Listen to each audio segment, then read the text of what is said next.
नमस्कार साथियों। पार्लियामेंट का विशेष सत्र अभी खत्म हुआ है और इस विशेष सत्र में जो मुद्दे आए हैं उस पर राहुल गांधी जी आपको संबोधित करेंगे। उसके बाद कुछ सवाल लेंगे।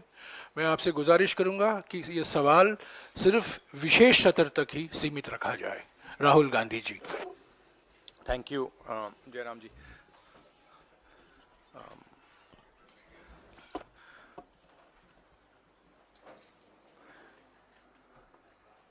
कुछ दिन पहले पार्लियामेंट का स्पेशल सेशन अनाउंस हुआ और काफ़ी फैनफेयर से पुरानी पार्लियामेंट बिल्डिंग से नई पार्लियामेंट बिल्डिंग में ट्रांजिशन हुआ। वो अच्छी बात है और मेन फोकस स्पेशल सेशन का, पहले तो मालूम नहीं था ये स्पेशल सेशन क्यों हो रहा है, स्पेक्यूलेशन काफी हुआ और फिर पता लगा कि इसका मेन फोकस महिला आरक्षण है। उसके बाद महिला आरक्षण तो बड़ी अच्छी चीज है, उसके बाद ये दो क्लॉजेज, इसमें दो फुटनोट्स हमें मिले। एक की महिला आरक्षण करने से पहले, महिला आरक्षण देने से पहले हमें सेंसस करना पड़ेगा और दूसरा डिलिमिटेशन करना पड़ेगा और इन दोनों चीजों को करने के लिए बहुत साल लगेंगे। सच्चाई यह है कि महिला आरक्षण को आज किया जा सकता है। 33% आज जो सीट्स हैं लोकसभा में, विधानसभा में, वो महिलाओं को दी जा सकती हैं। कोई कॉम्प्लिकेटेड मामला नहीं है, मगर सरकार वो नहीं करना चाहती है। सरकार ने ये देश के सामने रख दिया है, मगर रियलिटी ये है कि ये इंप्लीमेंट आज से 10 साल बाद होगा। ये भी नहीं मालूम कि होगा या नहीं होगा। तो एक प्रकार से ये डिस्ट्रैक्शन टैक्टिक है, डाइवर्जन टैक्टिक है। डाइवर्जन किस चीज से हो रहा है? डाइवर्जन ओबीसी सेंसस से हो रहा है। मैंने पार्लियामेंट में सिर्फ एक इंस्टीट्यूशन के बारे में बात की, वो जो हिंदुस्तान की सरकार का सेंटर है, कोर है, जो हिंदुस्तान की सरकार को चलाता है, कैबिनेट सेक्रेटरी एंड सेक्रेटरीज। और उसमें मैंने एक छोटा सा सवाल पूछा। प्रधानमंत्री कहते हैं कि वो ओबीसी के लिए बहुत काम कर रहे हैं। अगर प्रधानमंत्री इतना काम कर रहे हैं तो 90 लोगों में से सिर्फ 3 लोग ओबीसी कम्युनिटी से क्यों हैं? पहला सवाल। दूसरा सवाल, मैंने यही एनालिसिस बजट को देख के की कि भैया पूरा हिंदुस्तान का बजट क्या है और ये जो ओबीसी ऑफिसर्स हैं ये इस बजट में से कितना कंट्रोल कर रहे हैं और क्या कंट्रोल कर रहे हैं। आदिवासी क्या कंट्रोल कर रहे हैं, दलित क्या कंट्रोल कर रहे हैं। ओबीसी हिंदुस्तान के 5% बजट को कंट्रोल कर रहा है, ओबीसी ऑफिसर्स। तो मुझे बात समझ नहीं आ रही है। प्रधानमंत्री हर रोज ओबीसी की बात करते हैं, ओबीसी प्राइड की बात करते हैं, मगर ओबीसी के लिए किया क्या? अब जब मैंने ये बात बोली, उनका रिस्पॉन्स बड़ा इंटरेस्टिंग है। वो कहते हैं कि लोकसभा में हमारा रिप्रेजेंटेशन है। लोकसभा में रिप्रेजेंटेशन का क्या लेना देना है? मैं कह रहा हूं कि बजट डिसीजन जो लेते हैं, जो बजट को ऑफिसर्स हैं, जो बजट को कंट्रोल करते हैं, 5% ओबीसी निर्णय ले रहे हैं। और मैंने सिर्फ यह सवाल पूछा, क्या हिंदुस्तान में ओबीसी की आबादी 5% है? यह मैं जानना चाहता हूं। अगर 5% है तो फिर वो ठीक है, उसको मैं एक्सेप्ट करने के लिए तैयार हूं। मगर अगर वो 5% से ज्यादा है तो मुझे यह पता लगाना है, और एक बार मैं मन बना लेता हूं, मैं छोड़ता नहीं हूं, मुझे यह पता लगाना है ये ओबीसी हिंदुस्तान में कितने हैं और जितने हैं उतनी भागीदारी इनको मिलनी चाहिए। अब आप किसी लोकसभा में किसी भी एमपी से पूछ लीजिए, लोकसभा को टेंपल ऑफ डेमोक्रेसी कहा जाता है। आप किसी भी बीजेपी के एमपी से पूछ लीजिए कि वो कोई डिसीजन लेता है, कोई कानून बनाता है, कोई कानून बनाने में भाग लेता है, किसी से भी पूछ लीजिए, बिल्कुल नहीं। ना कांग्रेस का एमपी इस लोकसभा में, ना बीजेपी का एमपी, ना कोई और इंडिया का एमपी कोई डिसीजन लेता है। मतलब एमपीज को जैसे मंदिर में मूर्ति होती है वैसे मूर्तियां बना रखी हैं और ओबीसी की वहां पे मूर्तियां भर रखी हैं, मगर पावर बिल्कुल नहीं है, देश को चलाने में कोई भागीदारी नहीं है। यह सवाल मैंने उठाया है कि क्या, और हर ओबीसी युवा को यह समझना है कि क्या आपको इस देश को चलाने में भागीदारी मिलनी चाहिए, हां या ना। अगर मिलनी चाहिए तो क्या आपकी आबादी 5% है, हां या ना, यह सवाल है। और डिस्ट्रैक्शन इस बात से हो रहा है, बीजेपी को ये जो 2 पॉइंट्स हैं, महिला आरक्षण वाले, डिलिमिटेशन और सेंसस,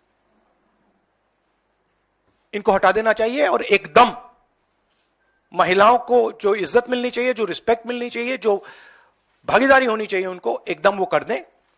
और कास्ट सेंसस का जो हमने डेटा निकाला था उसको पब्लिक कर दें, तो सारे हिंदुस्तान के ओबीसी युवाओं को पता लग जाए वो हैं कितने, और नया सेंसस कास्ट बेसिस पे करें। Thank you. और प्रधानमंत्री को अपने अगले भाषण में यह कहना है, यह समझाना है देश को कि हिंदुस्तान के सबसे जरूरी 90 अफसर जो हैं उनमें से सिर्फ 3 ओबीसी क्यों हैं। यह मेन सवाल है, और मैंने दलितों और आदिवासियों की बात ही नहीं की अभी। अंग्रेजी में कह देता हूं। The BJP came up with the idea of a special session. We appreciated that idea.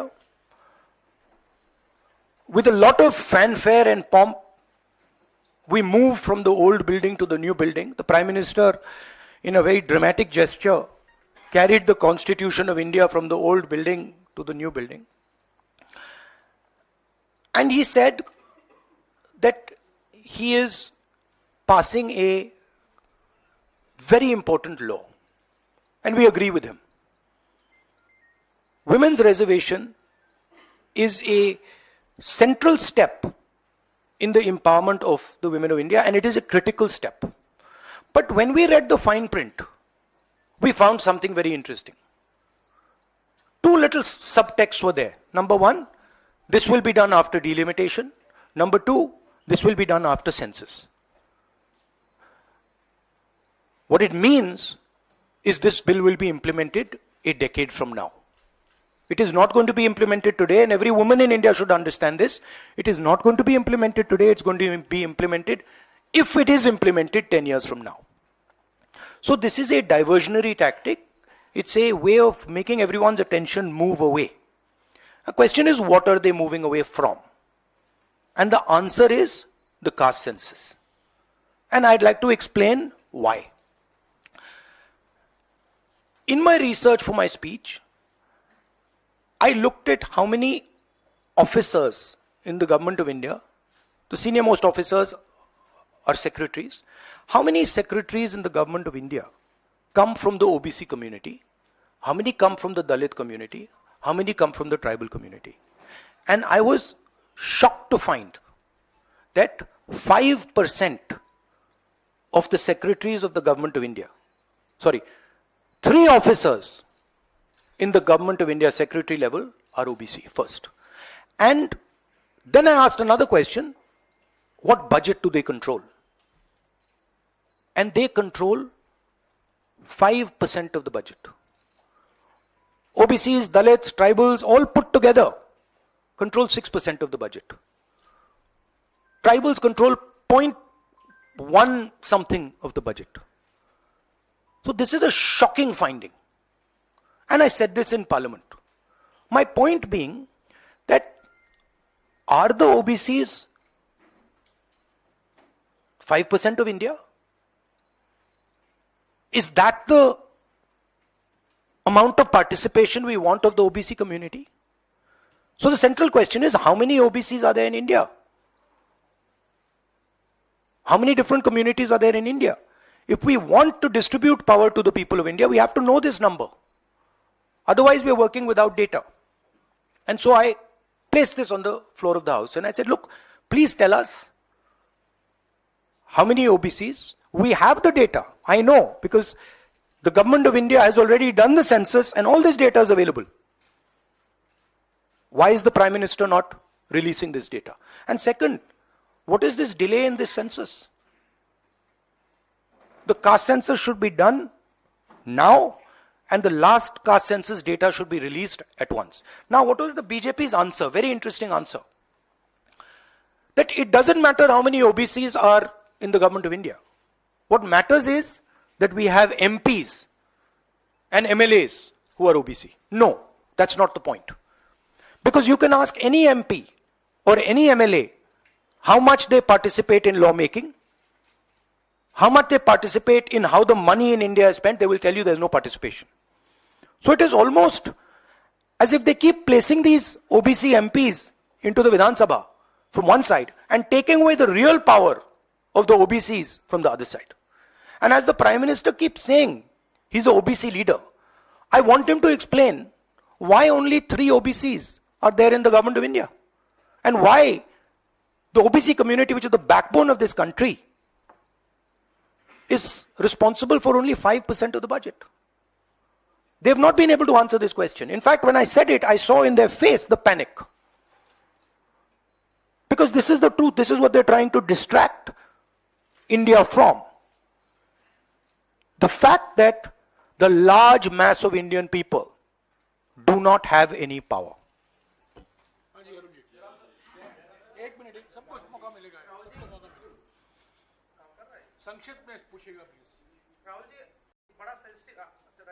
नहीं काम कर रहा। हेलो राहुल जी, बहुत सेंसिटिव मुद्दा है ये रिजर्वेशन। आज से नहीं, जब से ये अस्तित्व में आया, आपने पेंडोरा बॉक्स एक तरह से उसको टच कर दिया। आप कल ये बात कह चुके अपनी स्पीच में कि भाई ये दो, सरकार तो नहीं दे रही, सरकार ने तो पास करा दिया बिल। अब सवाल उठता है आपका, क्या आप आगे चल के सरकार में भी, जैसे सेक्रेटरीज हैं, सरकार में भी और महिला आरक्षण में भी ओबीसीज के लिए अलग से व्यवस्था करने वाले? देखिए, सिंपल बात, स्टेप बाय स्टेप करना है। आपको चोट लगती है तो एक्सरे होती है, पता लगाना पड़ता है कि स्ट्रक्चर में कमजोरी कहां है, हड्डी कहां टूटी। मैं सिर्फ एक बात कह रहा हूं, पहला कदम एक्सरे है कि हमें पहले कास्ट सेंसस के माध्यम से हिंदुस्तान का एक्सरे करना है कि भैया हैं कितने लोग, ओबीसी कितने हैं, अलग अलग कम्युनिटीज कितनी हैं, ट्राइबल्स कितने, ये पहले टेबल पे तो रखो। डिसीजन लेने से पहले अगर हम अपने सामने डेटा ही नहीं रखेंगे तो डिसीजन कैसे लेंगे? वो तो आपने बात की बात की, मगर पहले हमारे सामने डेटा रखो। डेटा रखोगे, मैं आपका जवाब दे दूंगा। आज तो डेटा ही नहीं है। दूसरी बात, मैंने अपने भाषण में कहा कि आजादी की जो मूवमेंट थी वो एक शुरुआत थी। Distribution of power, transfer of power to the people of India, Hindustan के लोगों को पावर ट्रांसफर करने का पहला बड़ा कदम था। उसके बाद हमने और कदम लिए हैं। कास्ट सेंसस से जो डेटा निकलेगा वो हिंदुस्तान की जनता को और पावर ट्रांसफर करने का तरीका है। मैं कह रहा हूं कि हिंदुस्तान के जो ओबीसीज हैं, दलित्स हैं, ट्राइबल्स हैं, बाकी लोग हैं, महिलाएं हैं, उनको हमने ट्रांसफर ऑफ पावर करना है। उनके लिए हमें पावर ट्रांसफर करना है, उनके हाथों में पावर डालनी है। फाउंडेशन वो है। और कास्ट सेंसस की जरूरत है, क्योंकि उसको समझे बिना हम ये कर ही नहीं सकते। हाँ, एक मिनट प्लीज। अरे रमन जी रुक जाओ प्लीज। हाँ, वन सेकंड। हाँ, देखो, हमारे समय जितने भी थे सही रिप्रेजेंटेशन होना चाहिए। हमारे समय कम था, वो भी खराब है। इनके समय कम था, कम है, ये भी खराब है। हम चेंज चाहते हैं, ठीक है। मेरा कहना है कि जब मैंने ये आंकड़ा देखा मैं हिल गया। मैं बिलीव नहीं कर सकता था कि 90 सेक्रेटरीज में से 3 ओबीसी के हैं। मैं शॉक हो गया, मैं हैरान हो गया, ये क्या हो रहा है। और इसको बदलना है। हिंदुस्तान के जो आम जनता है, गरीब जनता है, उनको पावर देनी है। Rahul ji, you just said that you want that the power should be transferred to women and OBCs and other backwards. You know, this is a form of transferring power. The Prime Minister has said that this bill will lead to an era of women-led development. Do you feel that in the present form, this bill will be able to achieve this goal? Considering that it is not being implemented now. The problem is the implementation. So what they have said is, we are placing a bill on the floor of the House, but we will implement it 10 years from now. What does that mean? That's like the Prime Minister saying, you know, we are going to place a bill on OBC caste census in the floor of the House, and we are going to do it in 30 years. What does it mean? Means nothing. So, we agree with the bill. Remove these 2 clauses and make it happen today. And don't insult the intelligence of India's women. Because India's women understand what you're doing.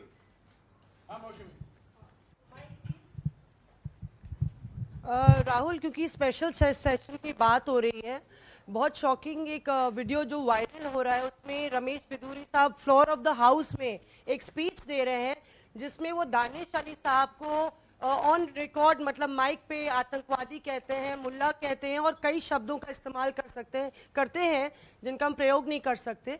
तो इस तरह का व्यवहार जब संसद के भीतर हो रहा है, किस तरह से आप इसको देखते हैं? देखिए, वो और पार्लियामेंट का इशू है, उसमें मैं ये स्पीकर की जिम्मेदारी है, और ये पार्लियामेंट्री प्रोसेस चलता है, इस पे मैं यहाँ पे कमेंट नहीं कर सकता हूँ।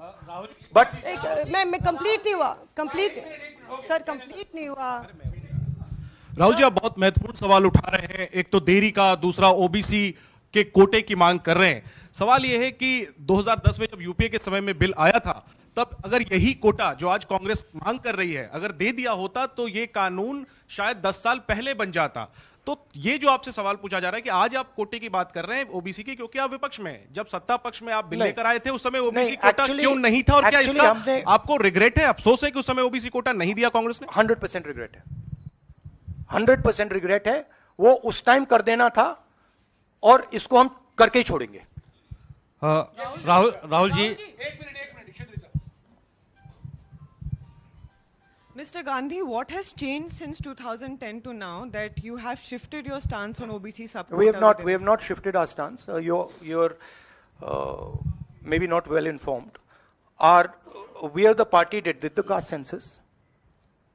We carried out an entire census getting caste data. We didn't release it at the time. There was a discussion, internal discussion. We should have released it at the time, and it should be released now. There is no change in our view on this. Yes, sir.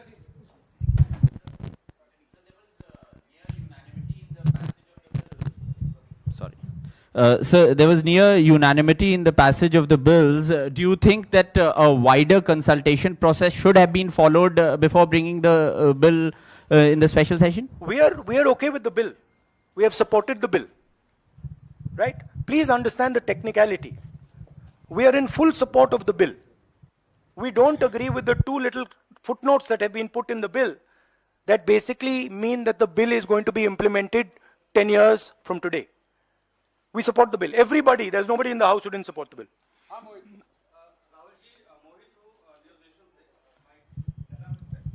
Rahul ji, मेरा सवाल यह है कि जब भी आप कोई issue उठाते हैं, तो आप लोग खासतौर पे राहुल जी, आपके ऊपर, आपके परिवार के ऊपर और आपकी पुरानी सरकार के ऊपर पर्सनल अटैक किए जाते हैं, आप लोगों के ऊपर अटैक किया जाता है। आपने ओबीसी का मुद्दा उठाया, आप लोगों के ऊपर अटैक किया गया।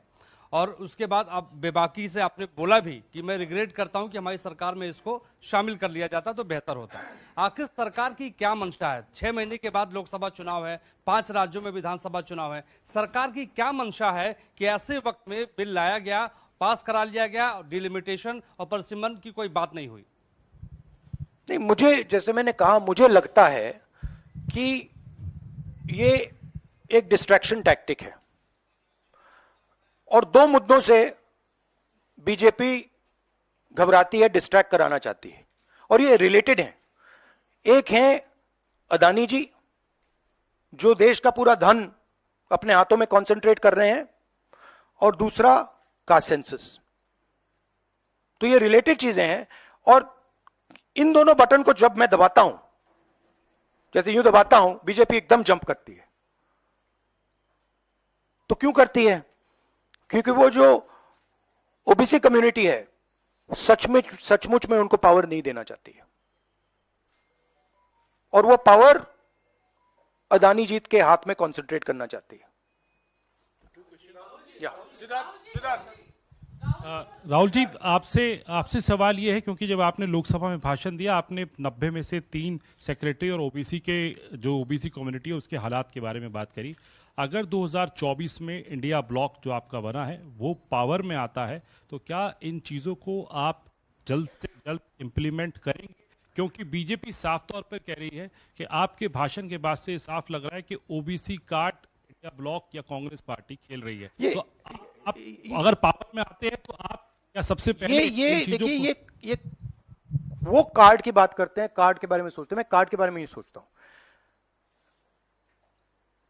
मैं जो हिंदुस्तान की जनता है उनको एम्पावर करना चाहता हूं और अगर मुझे दिखे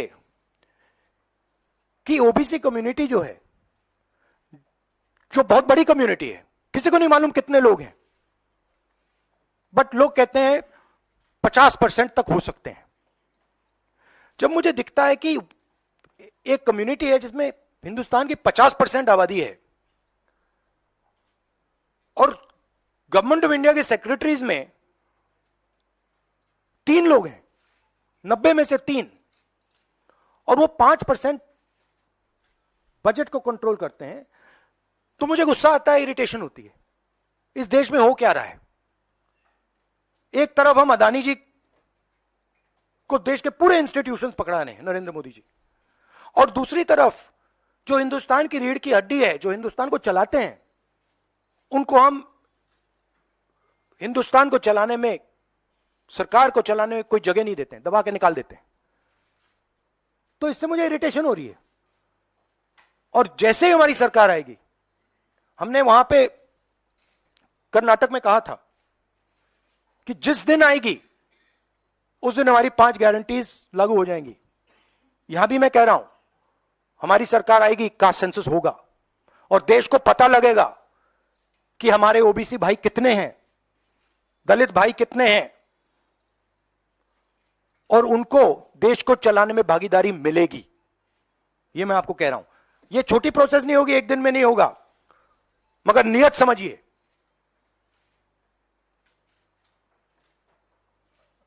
आप, नरेंद्र मोदी जी कहते हैं, अमित शाह जी ने कहा कि हमने ओबीसी को विधानसभा में, लोकसभा में डाला है। आप मुझे बता दीजिए कानून बनाने में, बजट में उनकी क्या भागीदारी है। पहले 50-60 साल पहले डिबेट्स होती थी, एमपीज का रोल होता था, एमपी कानून बनाते थे। हमारी पार्टी में भी एमपीज को हम रोल देते हैं, उनसे बातचीत करते हैं, नारेगा में इन्वॉल्व करते हैं। आप किसी भी बीजेपी के एमपी से पूछ लीजिए, विधानसभा में किसी भी स्टेट में पूछ लीजिए, सरकार चलाने में उनकी क्या भागीदारी है। जवाब देंगे, हमारा कोई रोल नहीं है। ये जो मैंने मूर्ति की एनालॉजी आपको दी है, ये बीजेपी के एमपी ने मुझे लोकसभा, पुरानी बिल्डिंग में लोकसभा के बाहर बुलाया कि हमें यहां पे बैठा रखा है, हमारा फायदा उठा रहे हैं, हमारी कोई भागीदारी नहीं है सरकार को चलाने में। Thank you.